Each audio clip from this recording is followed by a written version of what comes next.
Hello students, hope you all are doing good.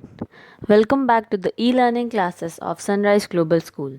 This is Asmita Sharma, your science teacher. We have the ninth class today with the subject science and the chapter is fundamental unit of life. So in this chapter, that is chapter number 5, we are going to learn more about the cell, that is the basic unit of life. So we have already discussed the history of the cell, how the cell came into notice, and who was the scientist who made it possible for all of us to know about the cells.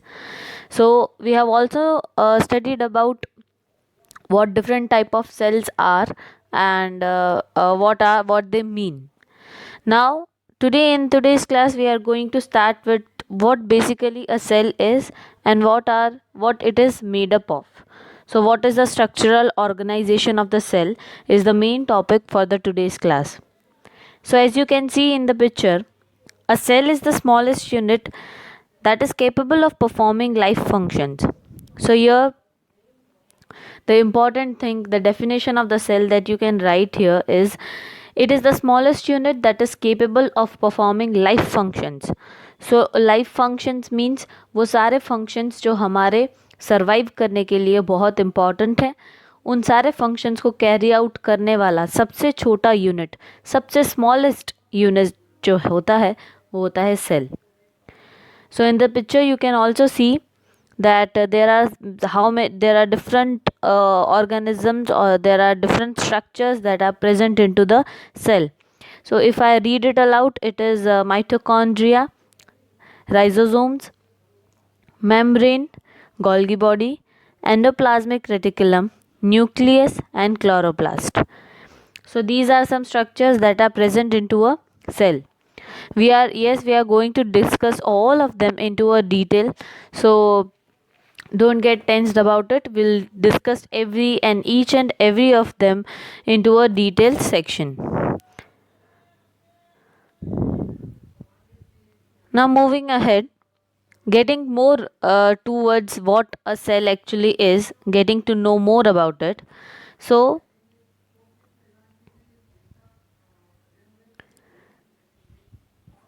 the shape and the size of a cell are related to the specific function they perform.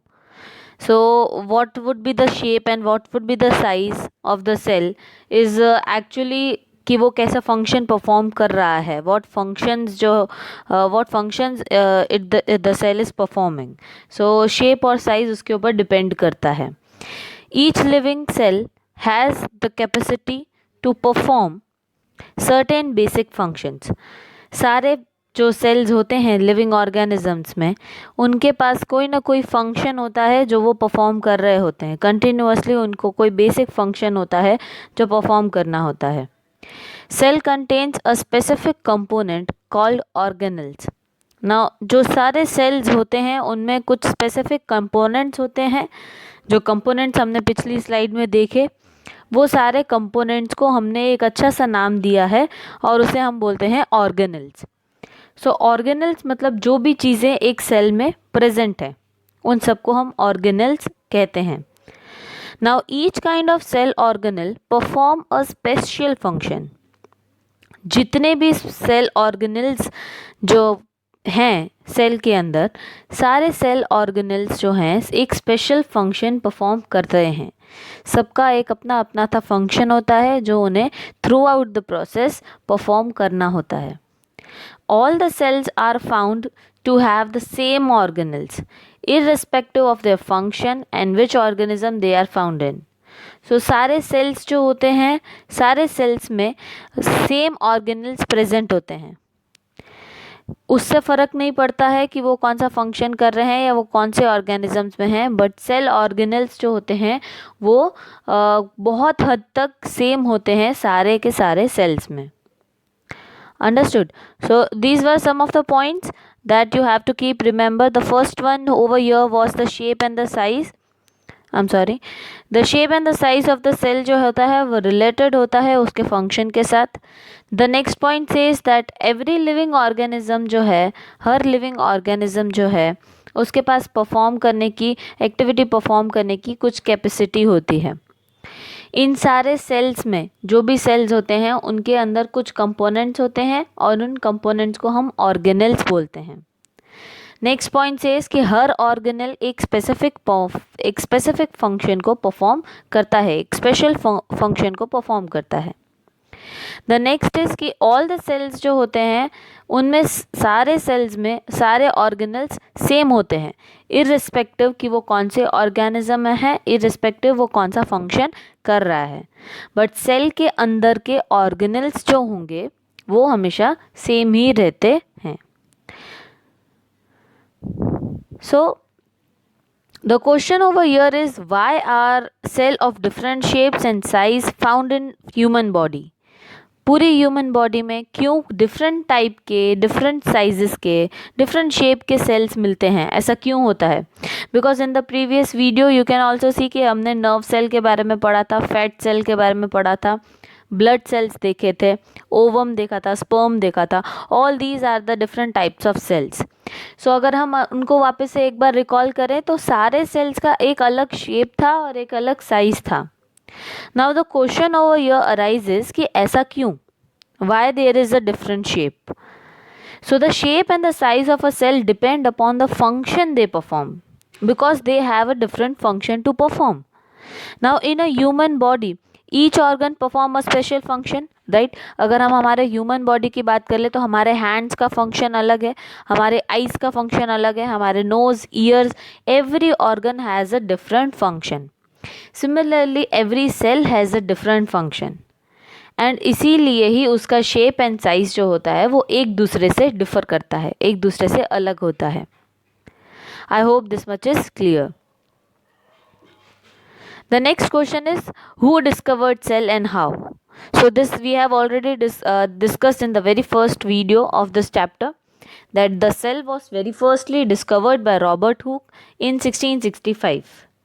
Now when, how, that is the question कि उसने कैसे दिखा था उसे cell. तो he observe the thin slice of cork under his self design microscope. मैंने आपको cork का मतलब भी दिखाया था एंड वीडियो में आपको उसका पिक्चर भी दिखाया था। The bark of the tree जो होता है उसे हम लोग कॉर्क कहते हैं एंड उस कॉर्क में उन्होंने ऑब्जर्व किया था कि उसमें बहुत छोटी छोटी सी स्लाइसेस हैं। सो ये जो कॉर्क है उसको उसने रिसेंबल किया था, कंपेयर किया था हनी कोम्ब के साथ। हनी कोम्ब मतलब जो मधुमक्खियों का छत्ता होता है उसके साथ उसने कंपेयर किया था एंड जैसे कंपार्टमेंट हनी कोम्ब में होते हैं, सिमिलरली सेम कंपार्टमेंट इस कॉर्क में दिखाई दिए थे एंड इसीलिए उसने इन सब का नाम रख दिया था सेल्स। जो भी छोटे छोटे से कंपार्टमेंट्स हैं उन सब का उसने नाम रख दिया था cells. So the answer over here, जो इम्पॉर्टेंट पॉइंट आपको याद रखने है, is about Robert Hooke 1665। Then उसने रिसेंबल किसके साथ किया था? तो हनीकोम्ब के साथ रिसेंबल किया था। उन्होंने उसका नाम क्या रख दिया? तो सेल उसका नाम रख दिया। This one is very much important and with the point of view of MCQ also. So moving on to the next question, why is the cell called the structural and the functional unit of life? हम cell को structural और functional unit क्यों कहते हैं? Structural मतलब जो structure decide करता है एंड जो फंक्शन करने में हेल्प करता है। तो सेल को हम लोग स्ट्रक्चरल एंड फंक्शनल यूनिट कहते हैं बिकॉज उसके दो रीज़न हैं। पहला है, it gives structure to the living organisms. अगर उसका नाम स्ट्रक्चरल रखा है बिकॉज वो स्ट्रक्चर देता है। सारे लिविंग ऑर्गेनिजम्स में जो सेल होता है वो हेल्प करता है लिविंग ऑर्गेनिज्म को स्ट्रक्चर देने में। एंड नेक्स्ट इज, वो हेल्प करता है हमारे प्रॉपर फंक्शनिंग, हमारे बॉडी का प्रॉपर फंक्शनिंग हो, इसके लिए वो हमें हेल्प करता है। सो जो स्ट्रक्चरल और फंक्शनल यूनिट ऑफ लाइफ है उन दोनों को एक्सप्लेन करके आप ये आंसर लिख सकते हैं। I hope this much is clear to you. So over here we are going to start with the next new topic. So the name of the topic is about the first organelle. Cell का जो first organelle है जो जिसको हम cell membrane कहते हैं या हम उसे प्लाज्मा मेम्ब्रेन भी कहते हैं। So plasma membrane or cell membrane is the another topic that we are going to discuss. But we will discuss this topic into the next class. Till then you have to study until what we have done today. Keep studying, stay safe, stay home. Thank you.